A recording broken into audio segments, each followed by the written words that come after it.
અમરેલી 14 લોકસભામાં અત્યારે મતદાન પ્રક્રિયા ચાલુ છે। ત્યારે આમ જોઈએ તો અમરેલી જિલ્લા અને માં કુલ 7 વિધાનસભામાં મતદાન ચાલુ છે। ત્યારે આમ જોઈએ તો સવારથી જ તમામ નેતાઓએ મતદાન કરી દીધું છે। ત્યારે અત્યારે ન્યૂઝ કેપિટલની ટીમ છે તે ગીર કાંઠાના ખાંભા શહેરમાં પહોંચી છે અને આપણે દ્રશ્ય બતાવવા માંગીએ તો અત્યારે 40 ડિગ્રી જેવું તાપમાન હોવાને કારણે મતદાન સાવ ધીમું ચાલી રહ્યું છે। લોકોમાં નિરાશા જોવા મળી રહી છે। ત્યારે બૂથ મથકો પર પણ અત્યારે લોકો જોવા નથી મળતા, મતદારો પણ ઓછા છે। ત્યારે આમ જોઈએ તો અમરેલી જિલ્લામાં મતદારો છે તે નિરાશામાં જોવા મળી રહ્યા છે। ત્યારે આપણી સાથે ખાંભા શહેરના મતદારો જોડાયા છે, તેમને પૂછીશું કે મતદાન કેવું અત્યારે ચાલ્યું, કેવી લોકોમાં ઉત્સાહ છે। તો અત્યારે કેવું મતદાન ચાલી રહ્યું છે? મતદાન છેલ્લા 2-2.5 કલાકથી ધીમી ચાલી રહ્યું છે, કારણ કે તાપમાન 42 ડિગ્રી આજુબાજુ તાપમાન હોવાથી મતદારોમાં થોડો આળસ અને નિરાશા છે અને તંત્રની જાગૃતતા પણ સંપૂર્ણપણે બહુ સરસ છે।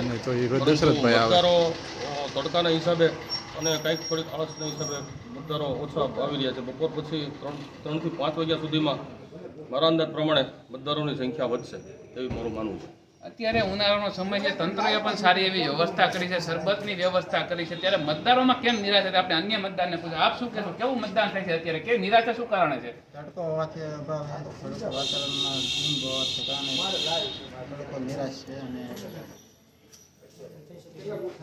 મતદારો નિરાશ છે કારણ કે ગરમી એટલી પડી રહી છે, 40 ડિગ્રી જેવું તાપમાન છે। ત્યારે જેને કારણે લોકો છે અત્યારે મતદાન કરવા આવી શકતા નથી। આપ શું કહેશો, કેવું મતદાન થઈ રહ્યું છે અત્યારે? અમારું તો એવું કેવું છે કે આ ગરમીમાં પણ જેમ મતદાન થયું છે એ પણ સારું થયું છે ને। હવે પણ આ ગરમીમાં મતદાનમાં અત્યારે હાવ 2 કલાક થતો કોઈ મતદાર જ નથી। હવે 3 થી 5 સુધીમાં જે કાંઈ મતદાન થાય મતદારો એવું જણાવી રહ્યા કે 3 થી 5 સુધીમાં મતદાન કદાચ વધશે, પણ અત્યારે તો લોકોમાં મતદાન નિરાશા જોઈ રોહિત ભાઈ, અત્યારે મતદારો શું લેવા ગરમીના કારણે નથી આવતા કે શું કારણ છે? ખાસ તો ગરમીના કારણે, કારણ કે 42 ડિગ્રી તાપમાન છે। બહાર નીકળવું હોય તો આપ જોઈ શકો છો કે પશુ પક્ષીઓ કે માણસો પણ બહાર નીકળી શકતા નથી 2-4 દિવસથી। એમાં આજનું તાપમાન તો 2-3 દિવસથી વધારે 42 ડિગ્રી આજુબાજુ છે।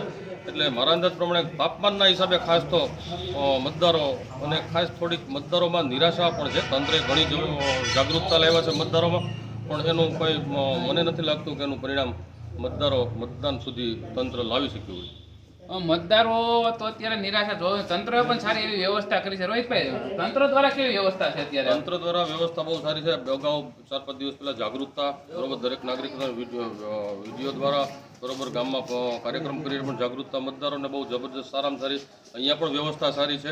પણ મતદારો કેમ ખબર, મતદારો ખુદ પોતે આગળ આવીને મતદાન, અને ખાસ તો મારા અંદાજ પ્રમાણે થોડોક તાપમાનના હિસાબે વધારે મતદાનનું પર્સન્ટેજ ઓછા હોય એવું મને દેખાય છે।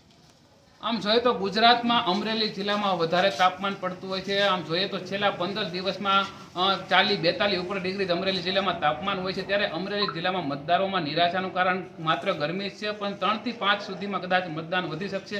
આમ જોઈએ તો અમરેલી જિલ્લામાં સવારમાં બધા નેતાઓએ મતદાન કરી શક્યું છે।